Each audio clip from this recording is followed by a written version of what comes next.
Alright everybody, this video was recommended to me by somebody in my Discord server, and I gotta say, it did catch my attention just based off the title alone, because when I clicked on it and skimmed through the first few seconds of it, I recognized several of the characters that were on screen as very popular go-to Twitter Nazi profile pictures. If you spend any time on Twitter, you've seen the Nazis. If you dare to say anything based, correct, or empathetic about humanity, they will just flood your replies saying the meanest, most awful things, and they almost always have these cutesy anime girl profile pictures, and you can often glean from context that the anime girls in their profile pictures are probably not adults. I had no clue, but it seems like 80% of these anime weeb Nazis on Twitter pull their profile pictures from an anime called K-On! I don't even know what this is about. I'm assuming Study After School is apparently what it's called, based on the translation on screen. So I'm assuming it's a school anime, which alone is already a red flag about the types of far-right people who enjoy it. And people on my Discord were telling me that this would be a good video to watch to get a little bit of info on the true depths of degeneracy that these Twitter Nazis exist within.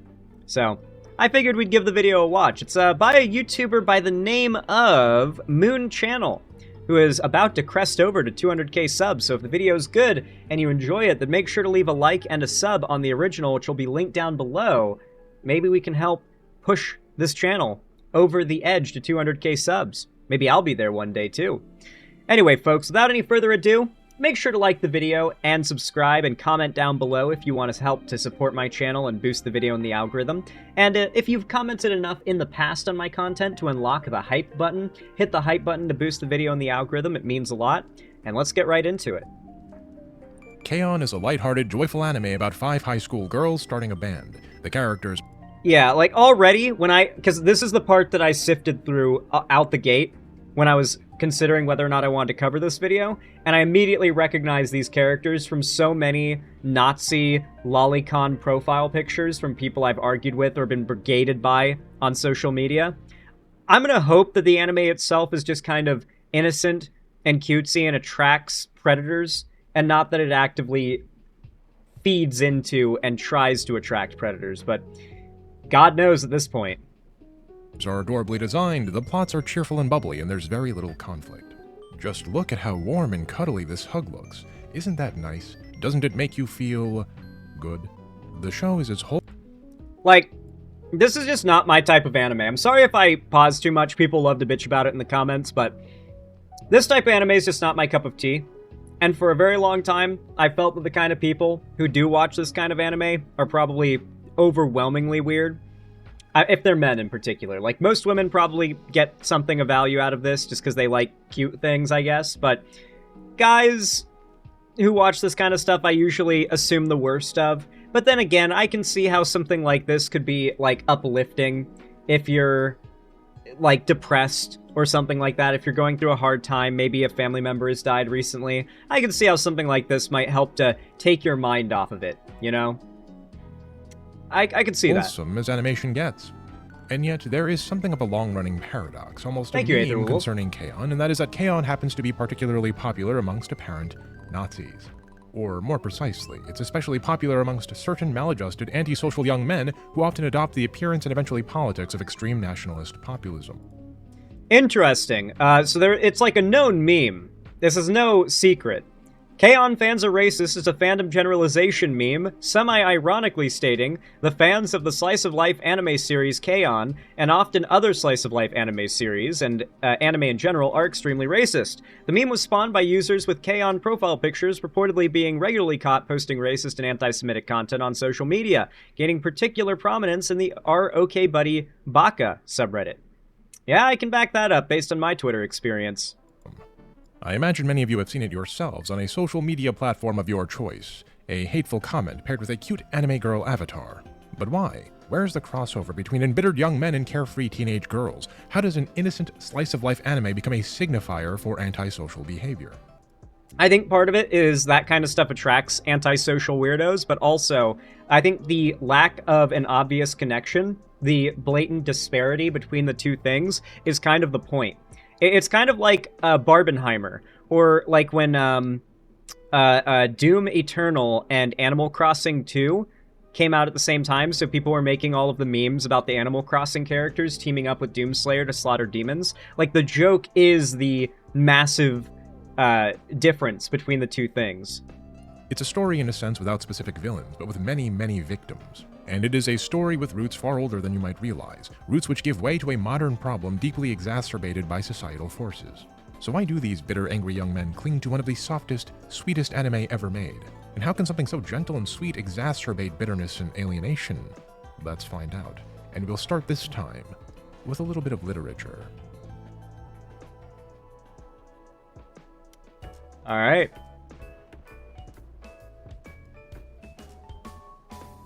Anime characters look white enough? Of course, yeah. American author J.D. Salinger published his one and only novel, a story about a young man named Holden Caulfield who encounters a world that doesn't seem to have a place for him. He's alienated by society and in turn disgusted by it, by its superficiality, by its hypocrisy, by its, what he calls, phoniness. If you, like me, are American, many of you were forced to read this book in school. And if you were forced to read Catcher in the Rye, it is very likely that you came away hating Holden and not relating to him at all. But of course, that's kind of the point, right? That's the meta layer to this book. Of every 10 readers, I'd say maybe 9 find Holden to be whiny, immature, and nonsensical. But I promise you, there was at least one person in that 10 who saw themselves in Holden Caulfield, and felt alienated by the other 9 people who simply never got it. There's one section of The Catcher in the Rye that kicks around in my brain sometimes, and if you were indeed forced to read this book when you were a teenager and hated it, I encourage you to go back to it now with the perspective of a stressed and weary adult and try reading it again. The context is this. Holden Caulfield has been drifting around in New York, as one does, becoming increasingly disillusioned with the phoniness of the adult world. He then visits his younger sister Phoebe, who is one of the only people he genuinely loves and trusts. And as he grumbles and laments his circumstances, she challenges his worldview by asking a simple question. What do you want to do with your life? To which Holden responds as such.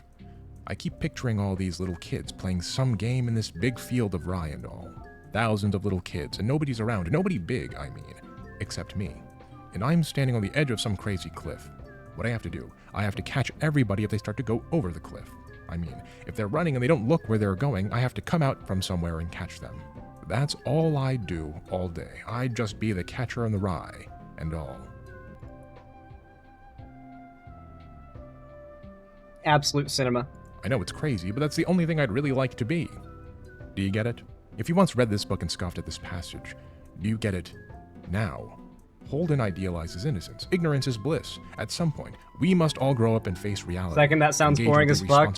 Yeah, his dream is having a chore to keep looking after a bunch of, like, children who are actively trying to fall off a cliff like lemmings. On a cliff covered in rye. So he's the catcher in the rye. Cinema. Responsibilities of adulthood engage with our sexualities, with relationships, and the myriad seemingly impossibly complex troubles of the world. But the world of adulthood, the so-called real world, has been constructed in such a way that is phony. It is deeply inauthentic, more so now than ever before, and it takes active effort as an adult to ignore the dissonance and merely exist. And Holden sees his little sister and thinks to himself that if he could, he'd shield her and innocent, pure beings like her from this inauthenticity and corruption. I think I see what he's getting at, and there's actually a really interesting video essay about this called, well, I guess there's many deep dives into this topic, but it's gotten really common in video games and movies and TV shows that are targeted at, like, a male audience. Because for a while, the majority of gamers were decidedly of a younger demographics. Like, most of my lifetime, most gamers were kids and teenagers. And gaming has reached this point, or maybe we've reached this point, it's hard to say, where less people than ever just stop playing video games once they get to be adults. It has become more common than ever for people to just keep on playing video games, at least semi-regularly, well into adulthood, well into their 30s, maybe even their 40s. Gamers have gotten old. There'll always be a lot of kids in the hobby, but there's more adults in it now than ever. And now a lot of these adult men are being marketed to by their age. And so we're getting a lot more movies and games starting around when I was like, you know, like getting on in my teen years. Like you had like the God of War reboot, you had The Last of Us, you know, this sort of like you play as a grizzled old dad type character protecting a child, like that is very much something targeted at like a male audience that wants to vicariously experience mattering, you know, like meetings. There's a whole like video about it that I watched somewhat recently that was a really good breakdown of this phenomenon. I wish I could quote it verbatim, but it's just been a while. It actually wasn't recent. It was years ago I saw it, but it's a good video. From the bitterness of reality. In his mind, it's not a selfish endeavor, but a selfless one. His own needs aren't even a part of the equation. He sees himself as a lost cause. This theme of being a lost cause, an alienated and excluded person, abandoned by society, but still having the power to protect the innocent, or more precisely, to protect innocence, has led to Catcher in the Rye becoming something of a cultural totem for what society deems to be disturbed young men. In 1980, Mark David Chapman assassinated John Lennon of Beatles fame. When the police arrested Chapman, he was carrying a copy of Catcher in the Rye, which he declared to be his statement. When Robert John Bardo murdered actress Rebecca Schaeffer, he too carried a copy of Catcher in the Rye during the crime. It's incidents like these that have given Catcher in the Rye a sort of a reputation as a dangerous book. People who don't understand the A lot of the biggest weirdo, obsessive, like, incel dudes ever have a deep, longing desire to matter. You know what I mean? Grizzled Old Dad is, like, one of my least favorable types of protag, by the way. Yeah, but these guys are super into playing that kind of character, or identifying with that kind of character. Not because they can relate, but because they wish they could relate. Yeah, but Kratos is good at that. I'm not saying it's a bad trope in media, by the way. I'm not criticizing the trope. I'm pointing out the existence of the trope, and there is a difference.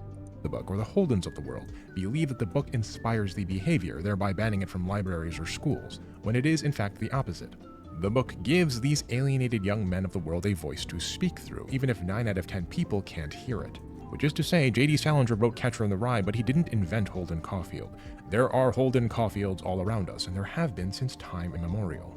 A prototypical example might be the ancient Greek myth of Hippolytus, written in 428 BC by none other than Euripides in the form of a stage play. At the opening of the play, the goddess of love, Aphrodite, explains to the audience that Hippolytus has sworn a vow of chastity, refusing to revere her and instead choosing to honor Artemis, the virgin goddess of the hunt. Let me perform for you a little snippet of the play, wherein Hippolytus talks with a servant as he stands before a statue of Aphrodite. How then, no word for a It's Hades' Aphrodite. Goddess? Which, with her titties careful, out, lest your tongue commit some slip. The goddess here, who stands beside your gate.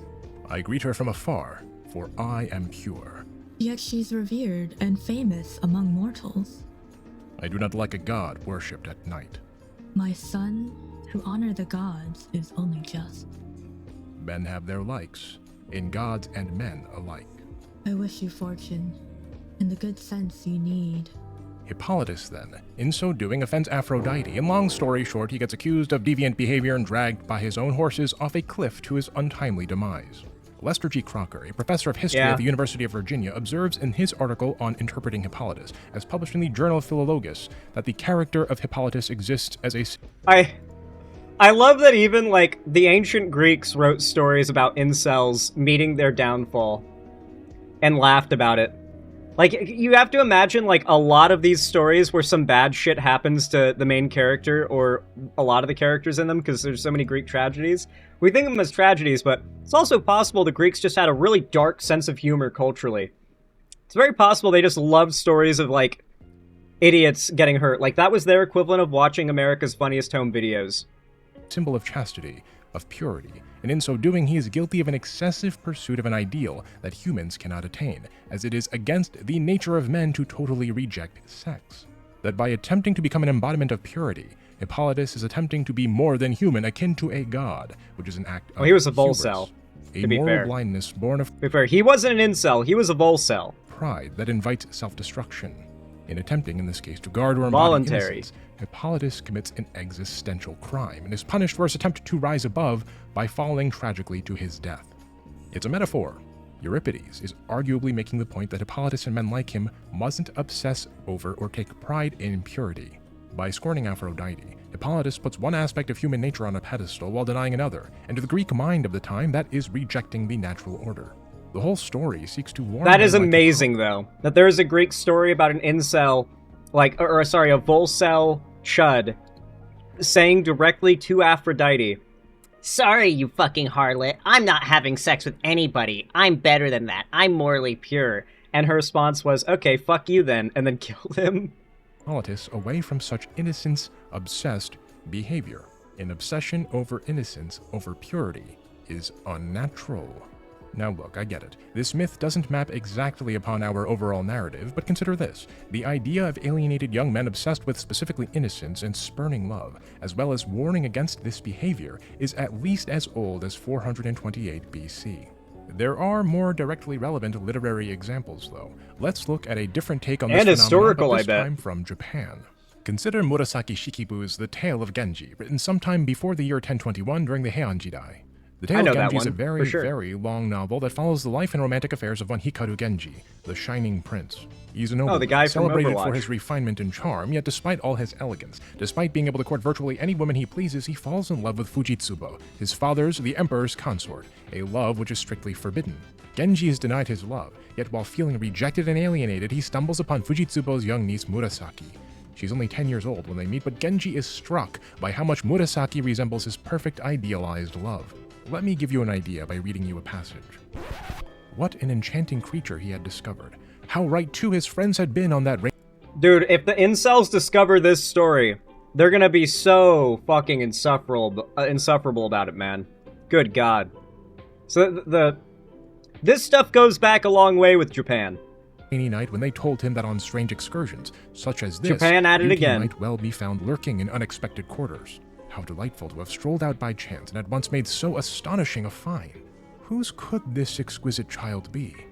He would dearly love to have her always near him, to be able to turn to her at any moment for comfort and distraction, as once he had turned to the lady in the palace. In Murasaki, then, Genji sees perfect beauty and wishes to do nothing more than to protect it and shelter it from the corruption of the world. Like Holden Caulfield, he becomes obsessed with innocence, convinced that it is forever out of his reach, but he can still preserve and perhaps indulge in the innocence that exists. In so doing, he subsumes the This is literally how those weirdo anime profile picture Nazis on Twitter think. I'm not joking. They think of themselves as protectors of purity. It's so goddamn weird. It's so creepy. It is so clear that these people they desperately blame themselves and attack themselves and rip themselves apart inside for not having any kids. individuality and agency of Murasaki. He destroys her autonomy and forces a prison upon her. Like a vampire, he feeds on the authenticity of a child still untouched by the world's corruption. He puts the joy and carefree adoration that comes with innocence on a pedestal. Despite being surrounded by refinement and adoration, Genji dismisses it all as inauthentic, pining instead for the authenticity he sees in innocence. But what meaningfulness he does grasp is transient, it's temporary. He attempts to bottle the comfort of innocence in order to escape the discomfort that is actually a prerequisite for personal growth. In so doing, Genji also never grows. True! Dude, the types of people who obsess with this type of content are so stunted. They're so emotionally and maturity-wise, they're stunted. And a lot of them like to use that excuse for why they're so into underage characters, but yeah. Like, this kind of stuff, like, I don't think you're bad if you enjoy this type of media, but, like, if your go-to way of coping with the difficulties in the world is to, like, bury yourself in, like, a slice of life anime, don't be surprised if, you know, you do that for 5 or 10 years and you find yourself quite stunted because you've been unable to actually confront the challenges in your life and you know, think the hard thoughts, admit the hard admissions, and actually grow as a person. A lot of the people who are into this stuff just feel like they stopped growing at like 14, at least insofar as their basic humanity. He pursues new romances and seeks new substitutes for innocence.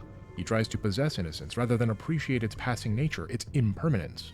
And thus he lacks what 18th century Exactly. Cope with the world by watching Baki and working out, alright? That's what you gotta do. Damn, look at all those stone scale eels sell. Japanese cultural scholar Motori Norinaga calls mono no aware, a bittersweet awareness of the impermanence of things that is integral to a meaningful and conscientious life.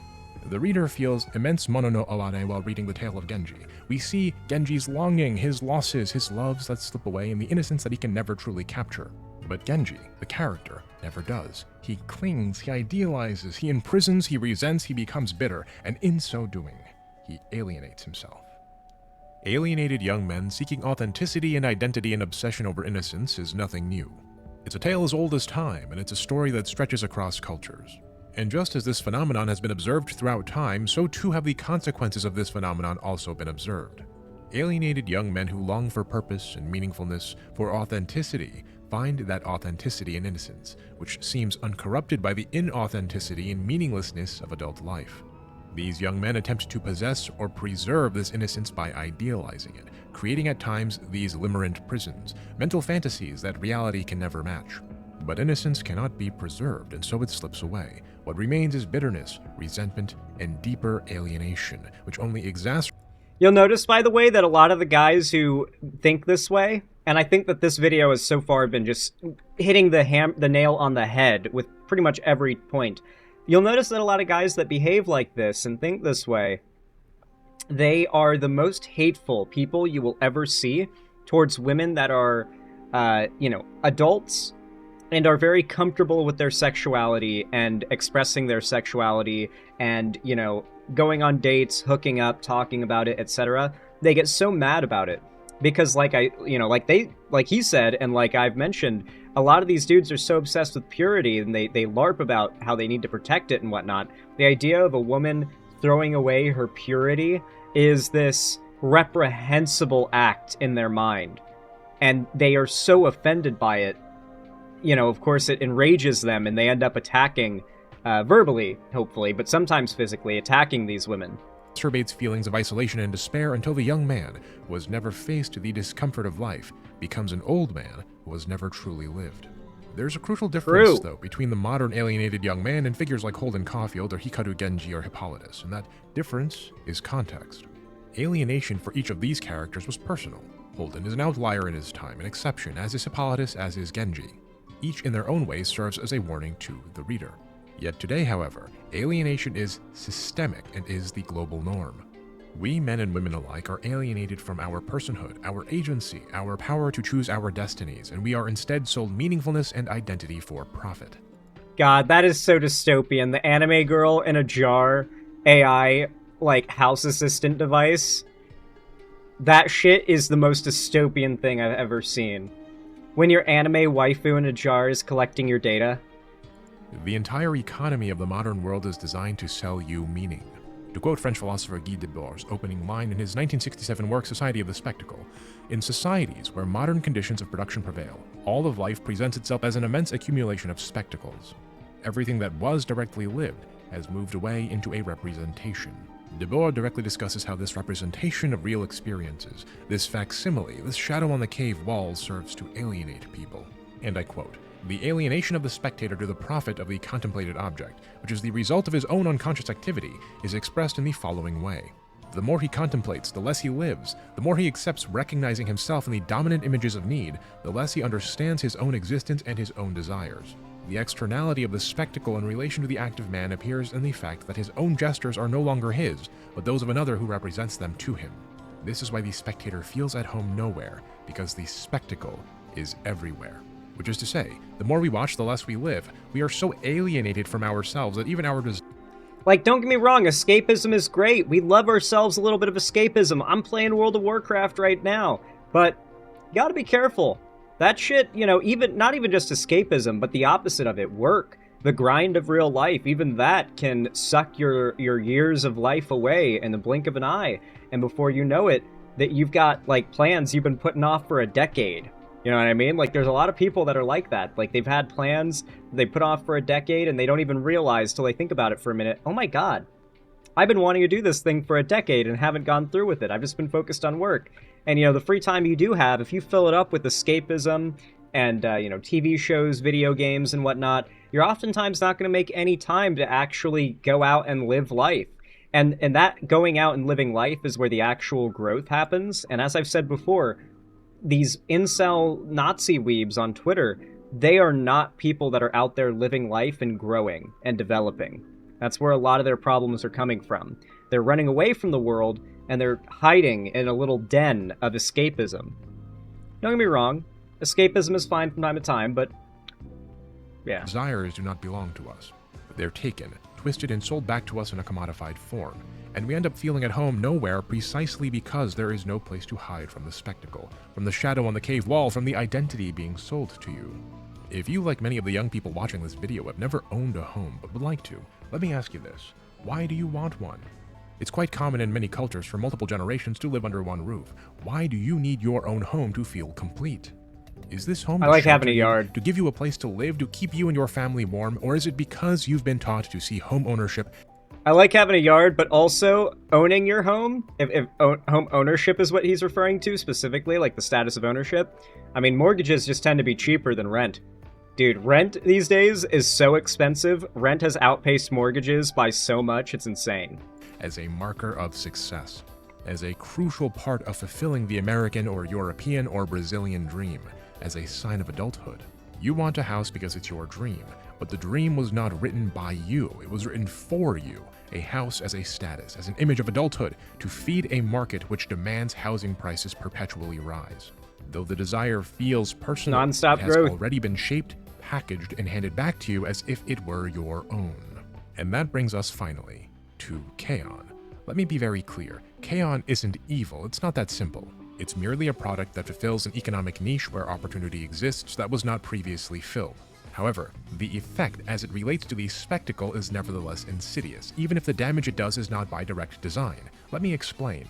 In Western animation, cartoons that feature school-aged teenage girls going on adventures are considered so-called girls' shows. These shows are written for girls, marketed to girls, and often produced, at least nowadays, by women. Ironically, the Powerpuff Girls is one of the few exceptions where, like, I feel like because it aired on Cartoon Network and it's had, like, what, like a 30-year run or something like that, everybody was just like, fuck it. It's Foster's Home for Imaginary Friends is on after this. I'm tired. I'm just going to sit back and watch Powerpuff Girls, I guess, until Foster's comes on. We've all been there. So I think even a lot of guys watch that show. But yeah, it's true. You know, in America especially, we've definitely got some strong cultural stereotypes around watching this kind of girly, cutesy stuff as a guy. It's not only just seen as girly, but after a certain age, it's seen as creepy. And not for no reason either, because generally speaking, as a rule, using that as a red flag is a pretty accurate measure. One might imagine then, if one is not well-versed in anime, that K-On! As a show about little girls doing cute things might also be a girls' show, made for and marketed to young women. But it's not. In Japan, manga or graphic novels, and by proxy anime, are categorized generally into 4 demographic groups. There's shonen manga, like One Piece or Naruto, which targets adolescent boys. One Piece! There's It's real. shoujo manga, like Sailor Moon or Oran High School Host Club, which targets adolescent girls. There's josei manga, like Paradise Kiss, which targets adult women. And finally, there's seinen manga, like Berserk and Akira, which target adult men. Let me ask you this, dear viewers. Which of these 4 categories does K-On! Belong to? I'll give you a big hint. It's not shoujo, not for adolescent girls. The answer is seinen.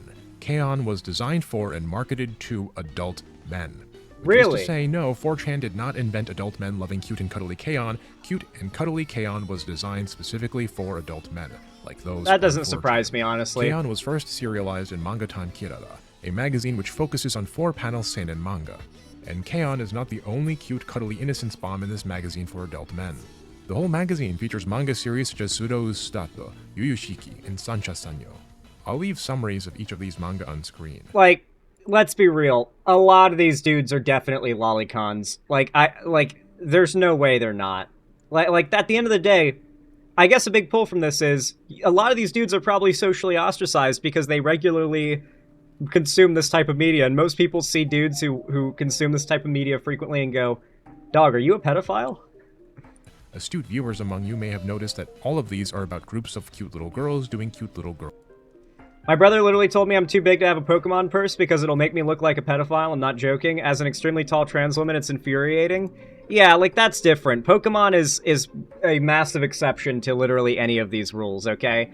Like, Pokemon is everywhere, alright? Literally today, the cashier at the store that I got my food from was wearing a Pokemon lanyard.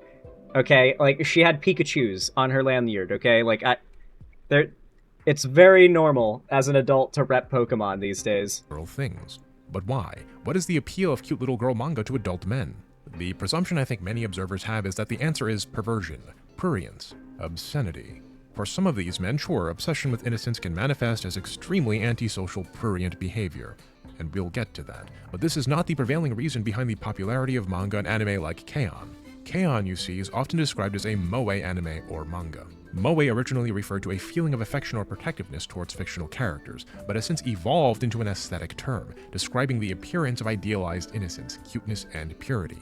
Moe characters are designed to evoke in the viewer a sense of protectiveness, comfort, and warmth. Imagine big round sparkling eyes, tiny little mouths, soft gentle expressions, and a shy demeanor. The moe character Happens to be exactly the archetype that lolicons are into. You'd think that the moe lovers and the lolicons would be a non-stop war, but oddly enough, the people whose whole thing is protecting these little anime girls don't seem to be fighting with the people whose whole thing is sexualizing them all that much. Wonder why that is. Characters like a Murasaki to Genji or Phoebe to Holden, but who will never grow old and never hurt you and never make you uncomfortable. The innocence of a moe character can be adored forever. In anime/manga like K-On!, which are especially comforting, especially blissful even, are categorized in Japan as iyashikei, a healing type. Iyashikei emerged in the late 90s as a popular subgenre of slice of life, meeting media portrayals of everyday life. The late 90s was a time of substantial turmoil in Japan. There was the Great Hanshin earthquake, the Tokyo subway sarin gas attacks, and of course the aftermath of the economic collapse. Paul Roquette, a professor of Japanese studies at MIT, states in his article Ambient Literature and the Aesthetics of Calm, Mood Regulation in Contemporary Japanese Fiction, as published in the Journal of Japanese Studies, that these That's a traumatic long events title. provided, and I quote, the emotional context for the emergence of calm as a lucrative and marketable feeling. There's a danger, though, in treating commodified escapism and treating a lucrative and marketable feeling as if it were healing medicine. A medicine is meant to cure you, to move you forward. A commodity, however, is meant to keep you coming back for more. Instead of healing your alienation, then, the iyashikei entrenches it, slowly transforming comfort into dependency. K-On! Then, and media like it, turn innocence into an endlessly purchasable refuge to indulge in. The modern young man feels Marketing it at losers. He craves authenticity, longs for innocence, for a life uncorrupted by the fakeness of the world. And K-On! Offers that innocence in a purified visual form. It promises intimacy without the discomfort of reciprocity. You can ask, "Where's my hug?" and always receive a big warm hug from your fictional daughter or little sister instead of an uncomfortable no thanks from an acquaintance. But it is in that no thanks that one experiences discomfort, that one learns, that one changes and grows. Why did I get an awkward no thanks? How do I conduct myself in the future? How can I grow? With moe anime, with iyashikei, there is never a no thanks and thus no growth ever occurs. The commodity provides the young man with a perpetual refuge of healing calm. The refuge, however, is artificial. The innocence never fades, never encounters resistance, never grows. Instead of being healed, the viewer becomes entrenched in a loop of fantasy designed to be consumed endlessly. He grows comfortable in his dependency, which removes him further and further from an authentic and meaningful life, even as his bitterness and anger towards the outside world grows. It's almost like Huxley's Brave New World, right? Dude, I'm gonna cut it off here because I don't want to just watch the whole video. I want to give you guys like a sample and get y'all to go check out the rest of it, especially considering how good this video is. I want you guys to go give it a view and give it some engagement as well. That's got to be the best anime video essay I've ever seen. It hit the nail on the head, man. So much of this, and what it really, hit with at the end there was how these young men or older men, these grown men who indulge in this type of stuff, so much and build their personality about it online, especially, they are digging themselves deeper into the hole of societal unacceptance. They are actively making themselves look weirder, sound weirder, and they're trapping themselves in a prison of arrested development. They're never going to be real adults, but the fact that they don't accept how old they've gotten is, I think, what leads to a lot of them being creepy predators. I think a lot of them genuinely think of themselves as being a teenager at heart, and justify themselves that way. Based on the way a lot of them talk, too, and I have gotten into fights with the lolicon sphere on social media so many times in the past, they hate me. I can tell you, a lot of these people, somehow, they believe that they are genuinely morally in the right, somewhere underneath all of the snide remarks and trolling. It's a disturbing thing that people like this can be so radicalized. And that some of the worst people in the anime community still get, broad acceptance. People make excuses for the creepos in the anime community still to this day. I feel like a lot of it is because if you start calling out the weirdos in the anime community, you start to have to call out the weirdness in some popular anime, and that's a bullet a lot of anime fans these days do not want to bite. Or I guess these days they want to bite it more than ever, but back in the day, man, and still to a degree today, anime's got some weird stuff in it. You know, as a genre, you know, it attracts, or not a genre, but an art form, it attracts some weird people at times. So, that's my thoughts on it, more or less. But hey, if you ended up enjoying this video, if you found it entertaining, educational, or enjoyable in any way whatsoever, then comment down below, "No Nazi Weebs." Leave a like, subscribe, and ring the bell icon if you want to see more from me. And like I said before, if you've commented enough on my videos in the past that you've unlocked the hype button for my channel, then hit that hype button to boost my video in the algorithm. It really does help a lot. Thank you for watching this segment, and I hope to see you again in the next one.